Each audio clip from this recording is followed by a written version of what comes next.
The lower portion of the temple wall is decorated with magnificently sculptured friezes.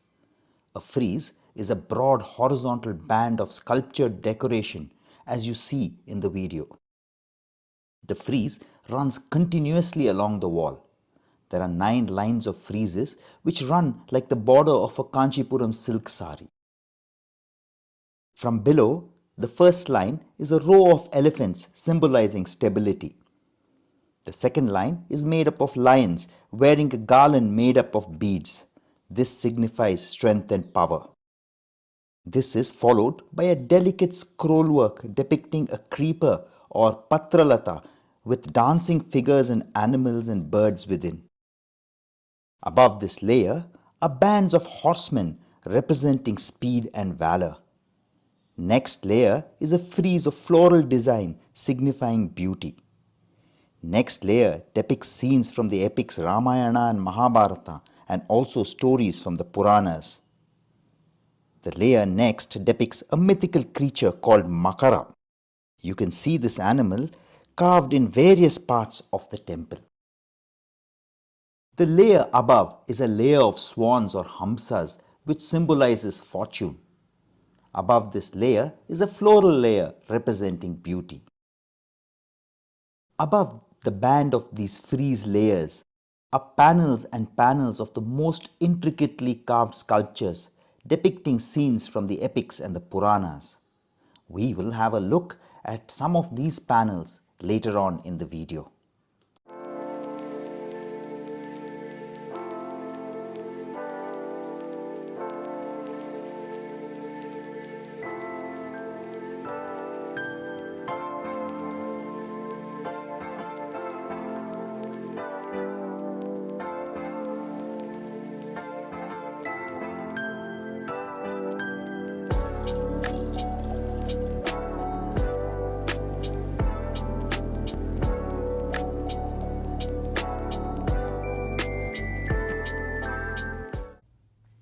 Let us first have a close look at the mythical creature Makara.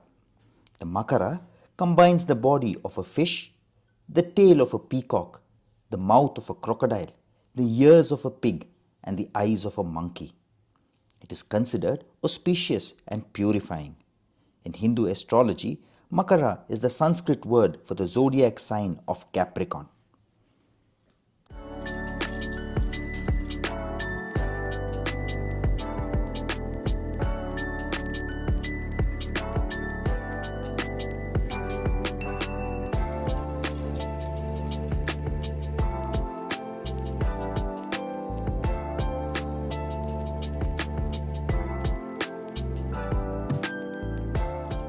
Above the friezes, general life themes are portrayed on the walls, such as the way the horses were reined, the type of stirrups used. The walls also show dancers, musicians, and rows of animals such as lions and elephants. Erotica was a subject the Hoysala artists handled with discretion. There is no exhibitionism in this, and erotic themes were carved into recesses and niches, generally miniature in form, making them inconspicuous. These erotic representations are associated with the Shakta practice, a tradition which emphasizes the divine feminine.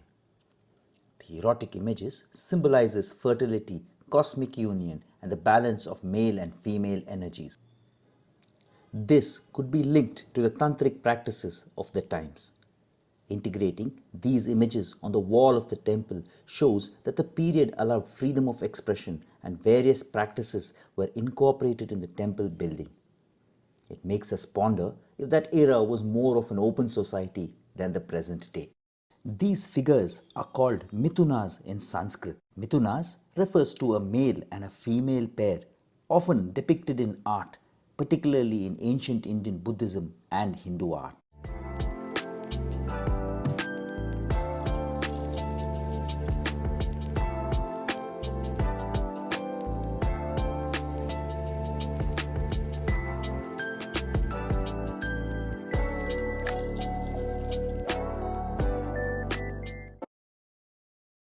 There is a Kannada phrase, ಬೇಲೂರ್ನ ಒಳಗಿಂದ ನೋಡಬೇಕು, ಹಳೇಬೀಡುನ ಹೊರಗಿಂದ ನೋಡಬೇಕು. Meaning, we have to see Belur from the inside and Halebeedu from the outside. So let us first start examining the various sculptures on the wall of the Halebeedu temple.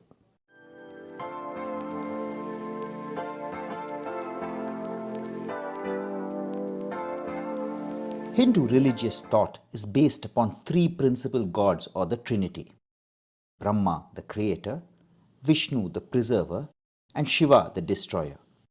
These three gods support the supreme being or Brahman. This should not be confused with the word Brahma.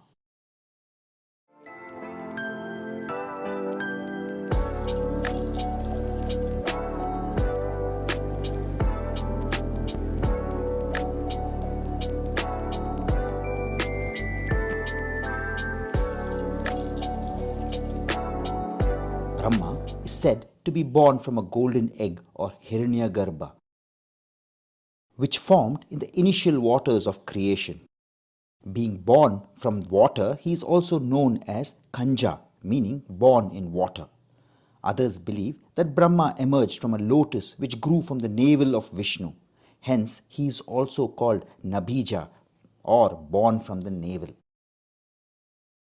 Brahma is usually depicted standing or sitting on a lotus. He has 4 heads facing the 4 quarters of the world.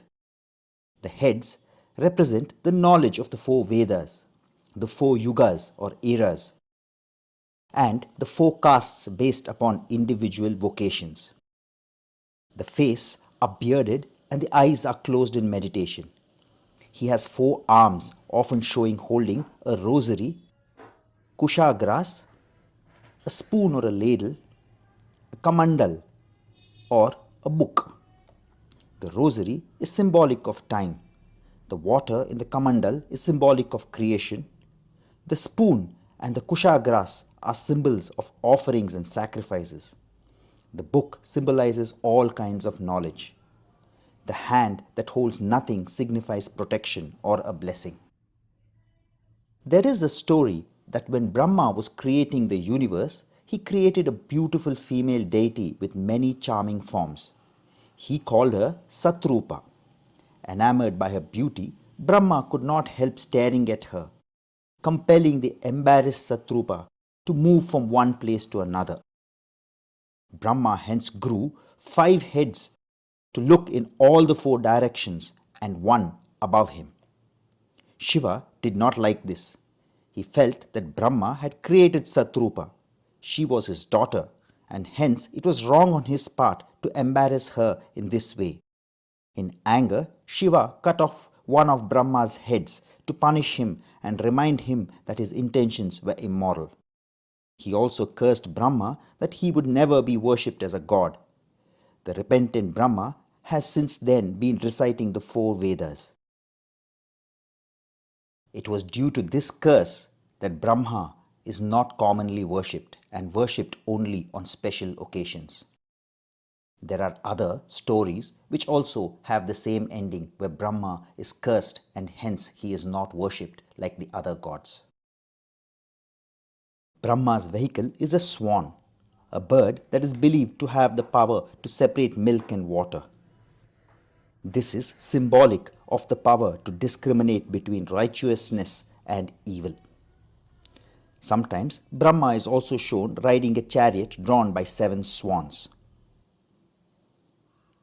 As part of his responsibilities, Brahma created 10 Prajapatis, or fathers of the human race. They are mentioned in the Manusmriti as Marichi, Atri, Angirasa, Pulastya, Pulaha, Karatu, Vashishta, Prachitas or Daksh, Brigu and Narada. He also created the Saptarishis or the 7 sages. Since these were born from the mind of Brahma, they are said to be known as mind sons or Manasputras. Together, the 10 Prajapatis and the Saptarishi helped Brahma create the universe. Brahma's consort is Saraswati, and they reside in Brahmapura located on Mount Meru. While Brahma is said to represent the Vedas, Saraswati represents the spirit and meaning.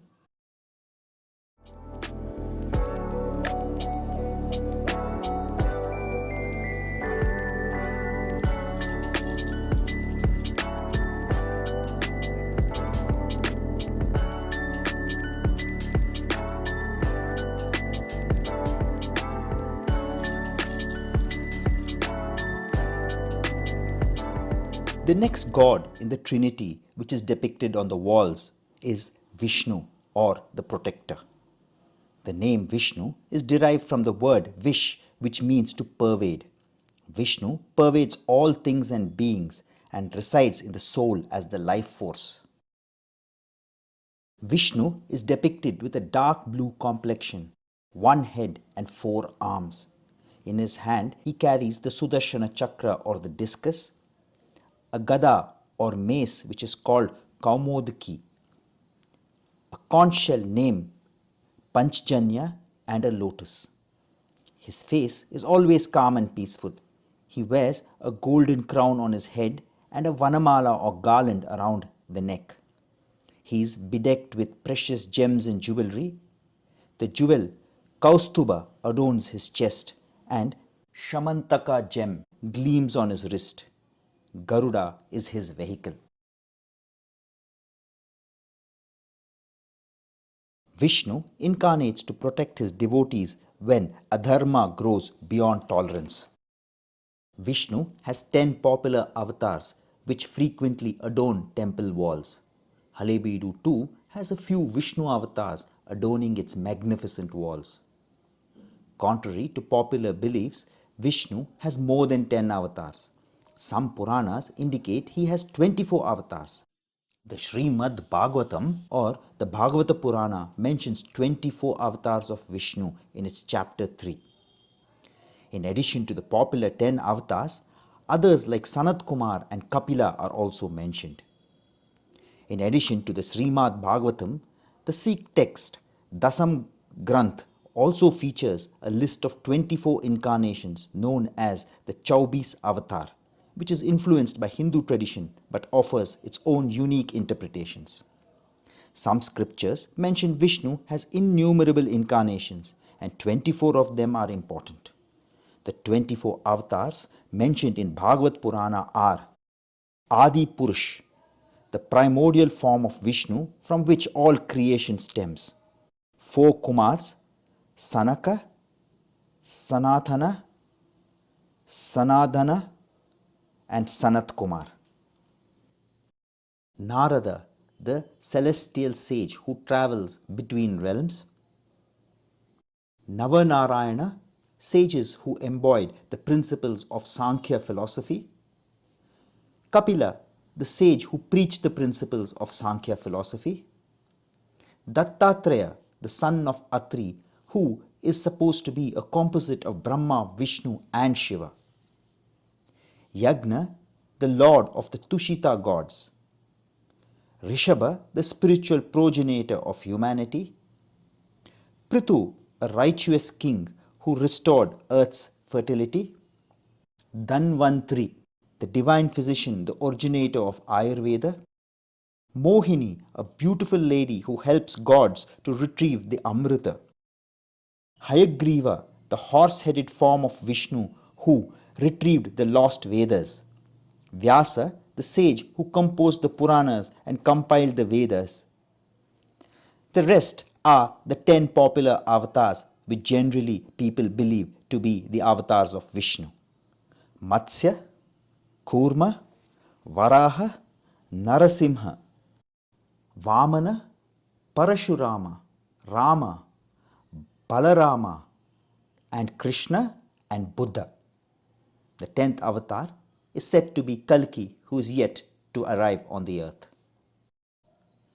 Vishnu also has 1,000 names which is recited in the Vishnu Sahasranama. Vishnu's consort is Lakshmi and his vehicle or Vahana is Garuda. He is also shown reclining on Sheshanag, a snake.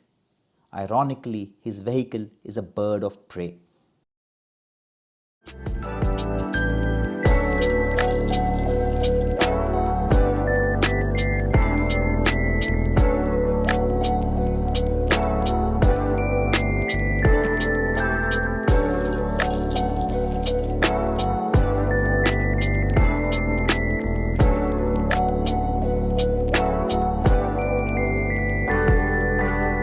The third god in the Trinity is Lord Shiva, the destroyer. The Hoysaleswara temple is dedicated to Lord Shiva. The idol in the Garbhagudi is a Shiva Lingam. Though Vishnuvardhana was a Vaishnavite, he built the Belur temple dedicated to Lord Vishnu. He also patronized the construction of a Shiva temple at Halebeedu. The walls of the Halebeedu temple is adorned with sculptures of Shiva in his various forms. It is also one of the temples where Shiva is shown standing in the middle among the three Trinity gods. Most of the temples show Vishnu in the middle of the Trinity. Shiva is said to be Anadi, that is, without a beginning, and Anant, without an end. Shiva is worshipped as the Linga or Lingam, meaning the phallus. Shiva is normally depicted as good-looking, youthful. The limbs are strong and smooth, but smeared with ash. He has 3 eyes, the third one being located between the eyebrows. There are 3 horizontal lines on his forehead. The thick coil of his long and matted hair is piled like a crown on the head. The river Ganga emerges from this knot, and the crescent moon adorns his head. He has 4 arms. One carries a damaru, that is a little drum, one a trishul or a trident, while the other 2 hands offer protection and blessings. He is clad in garments made of tiger, deer, and elephant skins, while coiled snakes are his necklace, girdle, and bracelets. Many a times, a garland of skulls adorns his neck. He wears wristbands of Rudraksha beads. He is often depicted as sitting with his eyes closed in serene meditation. He is shown as an ascetic, and his face radiates peace and tranquility. Each of the attire he wears is symbolic in nature. The tiger skin is symbolic of Shiva's control over Shakti. The use of deer skin signifies control over the mind. The ashes smeared on the body remind one that death is ultimately the reality of life. The Rudraksha signifies control over health. The serpents around the neck and the body signify Shiva's victory over death. The Damaru is representative of the universal sound of Om, the source of all language and expression. Shiva's Trishul is a reminder of the functions of the Hindu Trinity: creation, sustenance, and dissolution. Shiva's consort is Parvati, the daughter of Himavant. They have 2 sons, Ganesh and Kartikeya. Nandi, the bull, is the choice of his vehicle. Every Shiva temple will have a Nandi in front of it.